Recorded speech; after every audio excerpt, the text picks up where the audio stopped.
Good morning everyone, welcome to defence exam tips. तो आज की वीडियो का एजेंडा बहुत ही सिंपल है। जीएस का जो सेक्शन आता है एमटीएस एग्जाम में, आपको पता होगा जीएस और इंग्लिश से मेरिट बनती है। ये जीएस का सेक्शन बहुत रूल आता है लोगों को, ठीक है। तो जो लोग रिपीटर हैं और जो लोग फ्रेशर्स हैं, इन लोगों को, दोनों लोगों को मैं थोड़ा सा एक आउटलाइन एक्सप्लेन कर देता हूँ कि जीएस सेक्शन को, जीके वाला सेक्शन जो होता है, इसमें क्या क्या चीज़ें कवर करनी होती हैं और किन किन रिसोर्सेज से कवर करनी होती हैं, ताकि ये जो 6 महीने का समय है आपके एग्ज़ाम से पहले का, सितंबर अक्टूबर में आपका एग्ज़ाम हो जाएगा, तो ये 6 महीने का समय है तकरीबन, इस समय को आप कैसे यूटिलाइज़ कर सकते हो सही से। क्योंकि अगर आपने गलत रिसोर्स उठा लिया, ये गलत पढ़ने का तरीका, या आपको पता नहीं क्या पढ़ना है, तो फंस जाओगे आप। ये 6 महीने का समय कम पड़ जाएगा, 6 महीने का 6 साल कम पड़ जाएंगे। इसलिए थोड़ा सा जानना ज़रूरी है बारीकी से कि क्या क्या हो रहा है। इंग्लिश का तो जीएस का जो मैं आउटलाइन आपको रूपरेखा समझाऊंगा, उससे पहले छोटी सी बात बता देता हूँ कि जीएस और इंग्लिश, ये दो सेक्शन में मेरिट बनती है। जीएस जो है किंग मेकर है, आपको राजा बना देगा, ठीक है, आपको बहुत अच्छी जगह पे पहुंचा देगा, टॉप रैंक आ जाएगी आपकी। लेकिन इंग्लिश जो है ना, एक क्वीन मेकर है, इसके बगैर आप सिलेक्शन नहीं ले सकते। इसका दामन आपको थामना पड़ेगा और अच्छे से थामना पड़ेगा। भूलें तो 23 क्वेश्चन, 24 क्वेश्चन आपको करेक्ट करने पड़ेंगे, और हो सकते हैं डुएबल है। एक दो क्वेश्चन का मार्जिन मैं इसलिए लेके चल रहा हूँ, हो सकता है कि वोकेबुलरी कोई ऐसी आ गई जो आपको नहीं आती हो, इसलिए एक दो क्वेश्चन का मार्जिन ले लो, बाकी 22-23 क्वेश्चन आराम से कर सकते हो। और लोग करते हैं, एक और जिनका सिलेक्शन होता है उन लोग इतना ही करते हैं, इससे ज़्यादा ही करते हैं इनफैक्ट। तो इंग्लिश की तो ये बात हो गई। जीएस सेक्शन को मैं थोड़ा सा एक डिवाइड करके आपको थोड़ा समझा देता हूँ। एक तो होता है जीएस, जनरल स्टडीज, सामान्य अध्ययन जिसे हिंदी में कहते हैं। एक होता है जीके, जिसमें स्टैटिक वाला पार्ट आता है, और एक होता है करंट अफेयर्स, ठीक। तो इन तीनों का मैं आपको थोड़ा रूपरेखा समझाऊंगा कि क्या क्या चीज़ें कहाँ कहाँ से कवर करनी है। तो करंट अफेयर का सबसे पहले बता देता हूँ, सबसे बड़ी हेडेक है। मेरे जो गुरु थे, ठीक है, अभी है मतलब गुरु, तो उन्होंने मुझे करंट अफेयर के लिए बहुत सिंपल सी उन्होंने बात समझाई थी। कोई भी अर्धवार्षिक, हाफ ईयरली कंपाइलेशन ले आओ 6-6 महीने की, और सबसे पतली होनी चाहिए। और देख लेना मार्केट में आपको मिल जाएगी सबसे पतली जो करंट अफेयर की मैगजीन, उसको उठा लो, छोटी हो, कंपाइलेशन बहुत छोटी, ज़्यादा बल्कि ना हो कि बहुत सारे पेज हो। उनको 6-6 महीने को उठा के उनको मल्टीपल टाइम पढ़ लो बस, और दिल में तसल्ली कर लो कि मैंने कवर कर लिया। क्योंकि देखो यार, जो बहुत सारी करंट अफेयर्स की मैगजीन पढ़ के जाएगा, बहुत सारे कवर करेगा, वो मान लो 7-8 क्वेश्चन आ रहे हैं, ठीक है, वो 7 क्वेश्चन बना लेगा, और आप इतना पढ़ के जाकर भी 4-5 क्वेश्चन बना लोगे, तो आपका आरओआई जो आपका आपने इनपुट दिया ना, वो आपने ज़्यादा नहीं दिया, आपको आरओआई अच्छा खासा मिल जाएगा। इसलिए ये सबसे बेस्ट तरीका है। और इसके अलावा भी एक बहुत बड़ा कारण ये है कि एसएससी जो है 2022 के क्या पता पूछ ले, 23 की पूछ ले 2025 में, और आप पढ़ के जा रहे हो 24 का पूरा, तो इतना कोई लॉजिक बैठता नहीं बात का। इसलिए करंट अफेयर का काम इसी जगह काम तमाम कर दो, बस इतना ही कर लो, बहुत है। जैसे लास्ट ईयर अपना पेरिस ओलंपिक वगैरह हुआ, तो हर करंट अफेयर मैगजीन में वो तो कवर होगा। तो इतना हड़बड़ाने की, पैनिक होने की कोई ज़रूरत नहीं है, ठीक है। ये 6-6 महीने वाली मैगजीन उठा लो, अर्धवार्षिक ना मिले तो ईयरली उठा लो, जो पतली हो बस। अब ये नहीं कि अब इतनी मोटी उठा ली कि दूसरी लूसेंट की तरह हो गई हो, इतनी मोटी मत लेना 400-500 पन्ने की, ऐसा नहीं करना। सबसे पतली हो, सस्ती सी कोई उठा लेना, ठीक है। मतलब जाना माना पब्लिकेशन उठाना, आर्यन, घटनासार, घटना चक्र, बहुत सारी आती हैं, जो आपको अच्छी लगे, जो आपकी पसंदीदा हो, उसको ले लेना, ठीक। करंट अफेयर काम खत्म। अब जीके और जीएस, ये दो सेक्शन बचे, इनकी जरा मैं आपको किताबें बता दूं, फिर मैं आपको आउटलाइन समझाऊंगा क्या क्या सिलेबस में आता है, कैसे कैसे चीज़ों को समझना होता है, ठीक है। तो देखो जीके वाले में जो है ना, स्टैटिक वाली चीज़ें काफ़ी सारी आती हैं, जैसे जैसे कि घराने हो गए और वादक हो गए, ऐसे बहुत सारी चीज़ें इसमें छोटी छोटी कवर होता रहता है। मतलब पहली बार इंडिया, हिंदुस्तान में क्या हुआ, वर्ल्ड में क्या हुआ, ये सब चीज़ें जो है, ये देखो, इसके दो आयाम हैं। एक पहला आयाम ये है कि लूसेंट जो बुक है, इसमें स्टैटिक का काफ़ी चीज़ें दे रखी हैं, वादक वगैरह के नाम, और मिसलेनियस सेक्शन जब देखो ना लास्ट में लूसेंट में दिया हुआ है, उसमें सब चीज़ें कवर है, ठीक है। तो घबराना नहीं है। लेकिन काफ़ी चीज़ें कवर नहीं भी है, ठीक है। वो रही बची चीज़ें, आप ना आरबी शुभम जैन सर का जो टेलीग्राम चैनल है, वहाँ पर जाना है, करंट अफेयर की पीडीएफ है, ठीक है।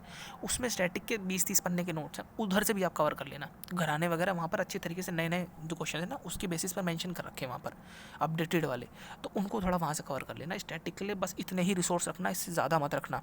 पूछो क्यों? वो इसलिए, इससे ज़्यादा रखोगे कुछ नहीं कर पाओगे आप। इतने ही याद करने में आपकी हालत ख़राब हो जाएगी 6 महीने में। और अगर इतना ही याद कर लिया ना, मैं बता रहा हूँ 99% लोग इतना नहीं कर पाएंगे, 1% लोगों में आप आ जाओगे। क्योंकि लोग ना सब कुछ करने चक्कर में रहते हैं, और यही बहुत बड़ी गलती है उनकी, उनको पता ही नहीं क्या कहाँ से क्या करना है। मैंने बता दिया आपको, आरबी शोम जैन सर में जो उनकी करंट अफेयर की पीडीएफ है, फ्री ऑफ कॉस्ट आपको मिल जाएगी टेलीग्राम पे। उसमें 30-40 पेज का मटेरियल है स्टैटिक का। और लूसेंट में आपको बाकी जो जितने भी सेंसस वगैरह की चीज़ें हैं, वो सब तो लूसेंट में मेंशन ही है। बाकी सेंसस वाली चीज़ें शुभम जैन सर की जो आरबी वाली पीडीएफ है, इसमें भी मेंशन है, तो घबराने की ज़रूरत नहीं है। ये तो बात हो गई स्टैटिक की, इतना ही करना है बस, ठीक, खुश। प्रीवियस ईयर पेपर से रहा बच्चा, प्रीवियस ईयर पेपर से भी स्टैटिक कवर हो जाएगा, उस पर मैं भी अभी आऊँगा। उससे पहले जीएस का ज़रा समझ लेते हैं, इसका क्या सीन है, इसका करना क्या है। देखो, इसके 3-4 पहलू हैं।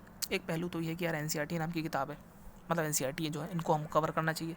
एक है अपनी लूसेंट, एक है मनोहर पांडे, या फिर और कोई भी पब्लिकेशन की, मान लो, मतलब बहुत सारे टीचर्स, खान सर, बहुत सारे लोग की बुक आती हैं जीएस वगैरह की।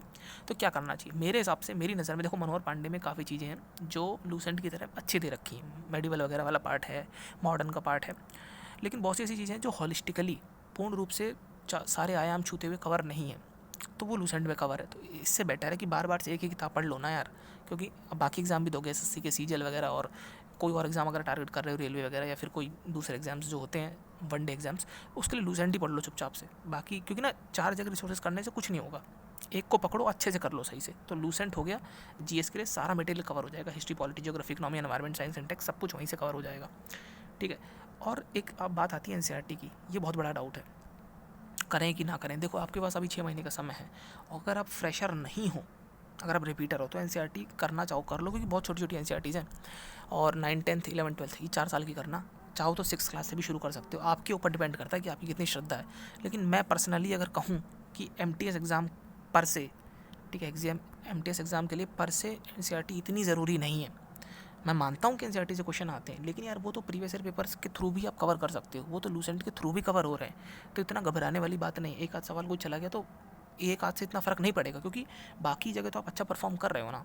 अब आपकी इच्छा की बात है, आपका पर्सनल चॉइस है कि एनसीईआरटी ना एक ऐसी चीज़ है, इसको हर टीचर बोलने से डरता है कि मत करो, कोई बोल देगा मत करो तो वो भी घबराएगा, क्योंकि बड़ा वैसा सेक्रेट सी चीज़ है ठीक है, ये बड़ा सेक्रेट सी चीज़ है हिंदुस्तान में कि एनसीईआरटी कोई कुछ कह नहीं सकता कि करनी चाहिए नहीं करनी चाहिए। कुछ लोग हैं, कुछ लोग अच्छी पोस्ट पे सिविल सर्विसेज वगैरह निकाला, उन लोगों ने एनसीईआरटी कभी नहीं पढ़ी, कुछ लोग कह रहे हैं हमने पढ़ी, तो बड़ा कंट्रोवर्शियल सा, बड़ा ग्रे एरिया है इसमें, समझ नहीं आता करें ना करें।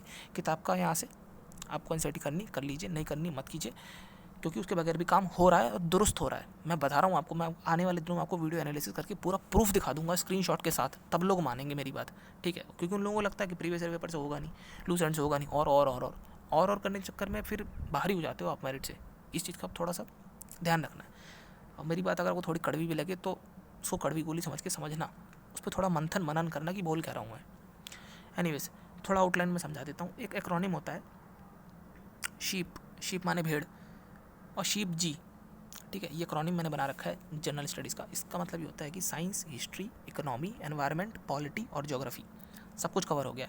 ये जो 6 सब्जेक्ट है ना, बस यही हेडेक है, इसी को कवर करना है बस, एमटीएस का सारा काम तमाम हो जाएगा। इंग्लिश तो फिर हम लोग कवर कर ही लेंगे, उसमें स्पॉटिंग ग्रामर वाला पार्ट है, वोकेबलरी वाला पार्ट है, और क्लोज टेस्ट वाला पार्ट है, थोड़ा रीडिंग वाला करेंगे आने वाले दिनों में टैकल, घबराओ मत। अभी बात करते हैं हम लोग जरा हिस्ट्री की। देखो हिस्ट्री में एंशिएंट मेडिवल मॉडर्न, लूसेंट जो है रामबाण है, बस इसके बाहर कुछ करना ही नहीं है। मेडिवल के 17 ही पन्ने हैं, बस 17 पेजेस हैं, 17 पन्नों के बाहर कुछ नहीं आएगा, मैं बता रहा हूँ आपको, कुछ भी नहीं आएगा। एंशिएंट में थोड़ा सा वास्ट दे रखा है, चीज़ें काफ़ी ऐसे मग अप करनी पड़ेंगी, याद करनी पड़ेंगी, लेकिन धीरे धीरे over the period of time जब आप प्रीवियस ईयर पेपर देखोगे फिर आप समझोगे किस सेक्शन से ज़्यादा आता है। गुप्ता से ज़्यादा आता है, मौर्यज, गुप्ताज, मौर्यज, ये इंपॉर्टेंट है, इनसे क्वेश्चन ज़्यादा फ्रेम होते हैं। वैदिक काल से डायरेक्ट क्वेश्चन आते हैं कि ये वैदिक काल कब से कब रहा, कौन सा पहले रहा, लेटर वैदिक पहले रहा कि स्टोन एज पहले रही, ऐसे क्वेश्चन आते हैं। आप समझ जाओगे प्रीवियस ईयर पेपर आपकी गाइडिंग लाइट है। इतना बड़ा लूसेंट जो ना, ये बहुत बड़ा जंगल है, अमेजोन से बड़ा जंगल है, भटक जाओगे, लेकिन प्रीवियस ईयर पेपर की टॉर्च लेके जाओगे ना, नहीं भटकोगे। ये बात को मेरी बिल्कुल ध्यान से सोचना समझना। दूसरा टॉपिक है पॉलिटी और ज्योग्राफी और इकोनॉमी। ये 3 टॉपिक मैंने क्यों ऐसा गोला बना दिया, वो इसलिए बना दिया, ये ऐसे टॉपिक हैं इनको आप सिलोज में नहीं पढ़ सकते। सिलोज मतलब अलग अलग पार्ट, मान लो आप एंशिएंट पढ़ रहे हो तो उसका मेडिवल से इतना ज़्यादा खास लेना देना नहीं होगा, मॉडर्न से इतना ज़्यादा लेना देना नहीं होगा, अलग अलग भी इनको पढ़ सकते हो, अलग अलग तरीके से याद कर सकते हो। लेकिन पॉलिटी, ज्योग्राफी, इकोनॉमी इनको आप अलग अलग नहीं कर सकते। फॉर एग्जाम्पल पॉलिटी का एक पहलू है फंडामेंटल राइट्स का, और आप अमेंडमेंट पढ़ रहे हो, मान लो कॉन्स्टिट्यूशनल अमेंडमेंट पढ़ रहे हो, 42वां या 44वां कुछ भी पढ़ रहे हो, तो इन दोनों का लिंक है भाई आपस में। आप कोई केस पढ़ रहे हो, मान लो कोई केस का जजमेंट पढ़ रहे हो, एडीएम जबलपुर, या फिर कोई भी आप केस पढ़ रहे हो, तो आपको पता होना चाहिए कि फंडामेंटल राइट से इसका संबंध है, डीपीएसपी से इसका लेना देना है, डीपीएसपी में ये मामला हो गया था, स्वर्ण सिंह कमेटी क्यों आई, फंडामेंटल ड्यूटीज़ का क्या मामला है, ये क्यों हुआ, ठीक है, पंची कमीशन क्यों बैठा, ये सब चीज़ें पता होनी चाहिए। तो इसलिए आपस में लिंक है, और जब चीज़ें लिंक होती हैं तो उसको हॉलिस्टिकली पढ़ा जाता है। इसलिए मैं आपको यही सलाह दूंगा। हालांकि आने वाले दिनों में मैं इंपॉर्टेंट टॉपिक्स जो है एमटीएस एग्जाम के रिगार्डिंग, वो मैं आपको लिस्ट प्रोवाइड कर दूंगा कि इन टॉपिक्स को लूसेंट किताब से छाट के याद कर लेना, रट्टे लगा लेना। वो तो मैं दे ही दूंगा, वो तो मेरा फ़र्ज़ है, मैं दे ही दूंगा। लेकिन उससे पहले एक बार पॉलिटी ना, आप मेरे कहने पर प्लीज़, बहुत समय है, टॉप टू बॉटम पढ़ लो एक बार लूसेंट में जो दे रखी है, ठीक। क्योंकि देखो आप मैराथन लेक्चर वगैरह देखने आप देख सकते हो, कोई बुराई नहीं है, लेकिन जब तक आप खुद से किताब को पन्ने नहीं उठाओगे, खुद से हार्डवर्क, वो लेबर नहीं करोगे ना, मैं लेबर वाली बात कहता हूँ जो गांधी जी भी कहते थे कि लेबर करना पड़ेगा, खुद से उतरना पड़ेगा मैदान में, तो वो लेबर आपको खुद से करना पड़ेगा। एंड लूसेंट खुद से पढ़नी पड़ेगी इन 3 सब्जेक्ट्स के लिए, पॉलिटी, ज्योग्राफी, इकोनॉमी। ज्योग्राफी तो काफ़ी वास्ट दे रखी है, लेकिन स्टिल हमको पढ़ना पड़ेगा। और मज़े की बात है, ज्योग्राफी के डायरेक्ट क्वेश्चंस आते हैं, ठीक है। टेरेस्ट्रियल प्लैनेट जो गया मतलब गैशियस प्लैनेट हो गया, उनके बीच में कौन सी बेल्ट है, एस्टेरॉयड बेल्ट कहाँ है, लास्ट प्लैनेट कौन सा है, ट्विन प्लैनेट कौन सा है, इससे सारे क्वेश्चन दे रखे हैं ज्योग्राफी में और डायरेक्ट क्वेश्चन आते हैं, एक एक दो क्वेश्चन आ जाते हैं। वेजिटेशन पे क्वेश्चन आ जाएगा, सवाना कौन सा है, चाइना टाइप कौन सा है, सब कुछ दे रखा है जियोग्राफी में। हालांकि मैं इंपॉर्टेंट टॉपिक बता दूंगा, बट स्टिल एक बार आप इनको पढ़ लेना। माइक्रो वाला जो पार्ट है ना इकोनॉमी में, माइक्रो इकोनॉमिक्स जो है, इसके लिए आप परेशान मत हो ना, मैं 2 से 4 पन्ने के नोट्स हैं मेरे पास, मैं आपको वो दे दूंगा, उसके बाद क्वेश्चन नहीं आएगा, बिल्कुल बेफिक्र रहना। तो एक जिम्मेदारी मैंने यहाँ पर ले ली माइक्रो की, ठीक। मैक्रो इकोनॉमी आप पढ़ लेना, इंडियन वाला पार्ट पे थोड़ा ज़्यादा फोकस रखना, जो इंडियन बजट है इस पर ध्यान ज़्यादा रखना। कैपिटल बजट में मतलब कैपिटल रेवेन्यू क्या होता है और कैपिटल एक्सपेंडिचर क्या होता है, बैलेंस ऑफ पेमेंट वगैरह मैक्रो वाले पार्ट है, मतलब इसके ऊपर होलिस्टिकली पढ़ लेना। पढ़ लोगे फिर जब मैं टॉपिक दूंगा ना तो आपको समझ आ जाएगा कि बैलेंस ऑफ पेमेंट में क्या पढ़ना है, ठीक है। बैलेंस ऑफ पेमेंट में इनविजिबल पार्ट क्या होता है, विजिबल पार्ट क्या होता है, कैपिटल एसेट्स में क्या आता है, ये सब आपको चीज़ें समझ आ जाएंगी, क्योंकि पहले पता होनी चाहिए ना कि है कहाँ पर। और जो लोग रिपीटर हैं तो उन लोगों को तो मैं डायरेक्ट अभी आने वाले दिनों में, मेरे को 1 हफ्ते का समय दो, मैं पूरा एनालिसिस करके आपको टॉपिक्स बता दूंगा, आप उसको पढ़ लेना सही से। देखो एनवायरनमेंट जो है ना, इसको मैंने लिख दिया है बस लिखने के लिए, बाकी एनवायरनमेंट काफ़ी हद तक ज्योग्राफी में भी आ जाता है और साइंस में भी आ जाता है, तो ये इसका बीच का सब्जेक्ट है, तो इसमें भी कुछ लिमिटेड मेरे ख्याल से मैंने अभी जहाँ तक जितना देखा था 10 से 12 टॉपिक ऐसे हैं जो प्रॉपर एनवायरनमेंट के हैं, ठीक है। कुछ इसमें एक रूल होता है, एलन रूल होता है, और इसमें एक पिरामिड बनता है, एनर्जी पिरामिड होता है, वर्टिकल होता है, एक्वाटिक सिस्टम के लिए इन्वर्टेड होता है, ये सब चीज़ें छोटी छोटी टॉपिक है जो प्रॉपर एनवायरनमेंट के टॉपिक हैं, ठीक है। वाइल्ड लाइफ सेंचुरीज वगैरह ये इन्वायरमेंट के टॉपिक है, थोड़ा जिसको संज्ञान में लेंगे 10-12 टॉपिक है, मैं आपको मेंशन कर दूंगा और लूसेंट के माध्यम से आप उसको कवर कर लेना, बिल्कुल आराम से कवर कर सकते हो। साइंस में तो केमिस्ट्री, बायोलॉजी और फिजिक्स, मतलब बॉटनी जूलॉजी सब इसी का पार्ट है, तो इसके लिए केवल और केवल लूसेंट करनी है। अब कुछ लोग आपसे कहेंगे, और आपने शायद करा भी हो, 9th-10th की एनसीईआरटीज़ वगैरह आप कर सकते हो, और कर सकते हो, बिल्कुल कर सकते हो, लेकिन ना यार उधर थोड़ी मेहनत ज़्यादा है, उधर मतलब उधर से कंटेंट निकालो, फिर उसके नोट्स बनाओ, डायरेक्ट यहाँ पे गिवन है ना, तो चुपचाप यही कर लो ना, इसी सवाल आ रहे हैं क्यों एनसीईआरटी पे जाना। मतलब लोग एक ऐसी दलील भी देते हैं, मुझे अच्छी भी लगती है दलील, वो सही भी है कि थोड़ा एनसीईआरटी में समझ अच्छे से आ जाता है, थोड़ा आराम आराम से खुला खुला दिया रहता है, एसिड बेस का चैप्टर है तो आराम आराम समझाएंगे कि रेडॉक्स रिएक्शन क्या, सब चीज़ें जो है आराम से गिवन है। इधर थोड़ा ना बिचा बिचा सा लिखा रहता है, बिचा बिचा समझते हो ना, मतलब बिचा बिचा का मतलब समझते हो क्या होता है, मतलब बिचा बिचा समझते हो ना, दबा दबा सा सब इसमें लिखा रहता है कॉम्पैक्ट फॉर्म में। सो अकॉर्डिंगली आप देख सकते हो, वही वाली बात ना जो मैंने स्टार्टिंग में कह दी, ये बड़ा ग्रे एरिया है एनसीईआरटी का, करना है नहीं करना, बाकी आप चाहो तो कर सकते हो, अदरवाइज तो एनसीईआरटी के नोट्स भी मिल जाते हैं शॉर्ट नोट्स टाइप की, उनको भी चाहे तो कवर कर लो, अदरवाइज लूसेंट ही करो यार, क्योंकि एक बुक कर लोगे ना उसको आप इतनी बार, ठीक है, जैकी चैन की तरह इतनी बार प्रैक्टिस कर लो उस सिंगल किक को, शायद उन्होंने कहा था, जैकी चैन ने कहा था कि मतलब 10,000 और प्रैक्टिस कर लो कि एक बार लगे तो परफेक्ट लगे बिल्कुल। तो लूसेंट को इतनी बार आप इंपॉर्टेंट टॉपिक्स को प्रीवियस ईयर पेपर के माध्यम से, और जो मैं बताऊंगा आपको टॉपिक, उनको इतनी बार पढ़ लो ना कि कोई भी क्वेश्चन आ जाए ना तो आपको कोई सोते में जगा देना और पूछ ले आपसे कि बता दो कंट्रोलर ऑडिटर जनरल का कौन सा आर्टिकल है, तो आप 148 तुरंत बता दो, सोचो मत उसमें, ठीक है। अटॉर्नी जनरल को आपसे पूछ ले कौन सा है आर्टिकल 76, तुरंत बता दो आप बिल्कुल। इस तरीके इस लेवल की टिप्स पर चीज़ें थोड़ी आपकी होनी चाहिए। तो ये चीज़ें जभी आएंगी जब आपके सोर्स जो हैं, जो रिसोर्सेज हैं वो लिमिटेड होंगे। भाई साहब लिमिटेड नहीं होंगे तो उसको कैसे बार बार पढ़ोगे आप, कभी इस पे हाथ लगाओगे, कभी उस पे हाथ लगाओगे, कभी ये पढ़ो कभी वो पढ़ोगे, ये पीडीएफ खोलोगे वो पीडीएफ खोलोगे।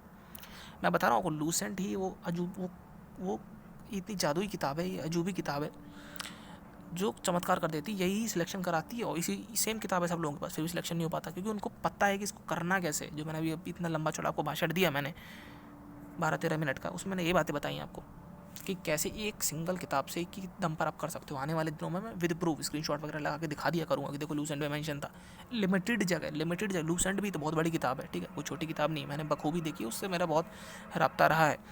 तो उस किताब को मैं बता दूंगा कि कैसे उसको शॉर्ट करना है, बिल्कुल शॉर्ट में शॉर्ट करके फिर उसके जो है आप लूसेंट के भी चाहे तो आप नोट्स बना सकते हो। बनाए हैं लोगों ने, मेरे दोस्तों ने बनाए हैं नोट्स, वो कर रहे हैं, बहुत बेहतर कर रहे हैं। हालांकि मेरे पास तो डिफरेंट नोट्स हैं, मैंने तो अलग तरीके से प्रिपरेशन करी थी पूरी, तो उनको भी मैं आप चाहो तो आपको शो कर दूंगा कैसे कैसे मैंने नोट्स वगैरह बनाए हैं। क्योंकि मेरे सारे नोट्स, अगर मैं अपनी बात करूँ, तकरीबन 70 से 80 पेज के मेरे सारे नोट्स हैं जीएस के, 80 पेजेस के मात्र। मैं अभी आने वाले दिनों में आपको शो भी कर दूंगा कैसे नोट्स को एक्चुअली में बनाया जाता है, ताकि आपको एक आइडिया लग जाए। ये 80 पेज पढ़ने में मुझे ज़्यादा समय नहीं लगता, हार्डली 2 दिन लगते हैं बस, पूरी जीएस रिवाइज हो जाती है टॉप टू बॉटम, और लगभग उसमें 99% चीज़ें कवर हैं। बट एनीवेज आने वाले दिनों में आपको शो कर दूंगा, ऐसा कुछ छुपा के रखने वाली चीज़ भी नहीं है, पढ़ाई की चीज़ें छुपानी नहीं चाहिए, वो सबको पता चले, सब पढ़ो सब बढ़ो, ठीक है। तो ये थी मेरी पूरी, इसमें आपको एक वीडियो का जो एजेंडा था वो मैंने आई गेस अच्छे से टैकल करा, कि आपको एक आउटलाइन, एक रूपरेखा समझा दी मैंने कि जीएस में करना क्या है, ताकि नए बच्चों को पता चलेगा कि करा क्या जाता है। वरना वो लोग एक घबराते रहेंगे कि हम घराने पढ़ें, ये पढ़ें। अरे भाई साहब ये 3 ही चीज़ें हैं बस, मैं फिर से एक बार छोटा सा बता देता हूँ फटाफट से। जीएस है, जीके है और करंट अफेयर है। करंट अफेयर में आते हैं करंट वाले क्वेश्चन। जीके में स्टैटिक वाला पार्ट है, वो जो आता है ना सेंसस का क्वेश्चन आ गया, घराने और ये सब दुनिया जान के सवाल आते हैं स्टैटिक वाले, वो इसके पार्ट है। और जो जीएस वाले सवाल आते हैं पॉलिटी के, हिस्ट्री के, ये सब ये जीएस का पार्ट है। ये 3 पार्ट है, इनको कवर करना है। जैसे इंग्लिश में 3 पार्ट है ना, ग्रामर है और वोकेबलरी है और रीडिंग वाला पार्ट है क्लोज टेस्ट वाला। 3 पार्ट उसमें, 3 पार्ट इसमें, ख़त्म। ये 6 चीज़ें कवर करनी है और 6 साल के प्रीवियस ईयर पेपर करने हैं 19 से लेकर 24 तक, केवल और केवल एमटीएस के। बस इतनी बात मैं ये 6 महीने तक दोहराता रहूँगा, लेकिन फिर भी आप शायद बहुत से लोग इसमें नहीं सुनेंगे। एग्ज़ाम इसी से आएगा, फिर बोलोगे सर ऐसा नहीं ऐसा हो गया। खैर कोई बात नहीं, मेरी बात को ऐसा मत करना, संज्ञान में लेना बात को, उसको तवज्जो देना और समझने का प्रयास करना। कोई इंसान बोल रहा है तो क्यों बोल रहा है, इसकी बात में कितनी दम है, कितनी इसकी मतलब कितनी बात ही सत्य है, इसको जानने के लिए आपको प्रीवियस ईयर पेपर देखने पड़ेंगे। इन गलियों में जाकर आपको भटकना पड़ेगा, शामें गुजारनी पड़ेंगी प्रीवियस ईयर पेपर के साथ। 22 के देखो, 24 के देखो, ऐसे देखते चलो। 3 साल के तो बहुत ज़्यादा देखो, 22 से 24 के। फिर देखो जादू अब क्या होगा एग्ज़ाम में, फिर अब जादू देखना बस, ठीक है। फिर आप मेरे को थैंक यू बोलोगे आगे। खैर मिलते हैं अगली वीडियो में। कोई डाउट हो तो आप कमेंट बॉक्स में बता देना। और ये भी बहुत सारे लोगों का डाउट था जो फ्रेशर थे, इसलिए मैंने उसी डाउट पर ही वीडियो बनाई ताकि उनको एक पता चल जाए। अब कोई मेरे से पूछेगा तो मैं तुरंत बता दूँगा, इस वीडियो को जाके देख लो, ठीक है। तो मिलते हैं अगली वीडियो में, तब तक के लिए गुड बाय, जय हिंद।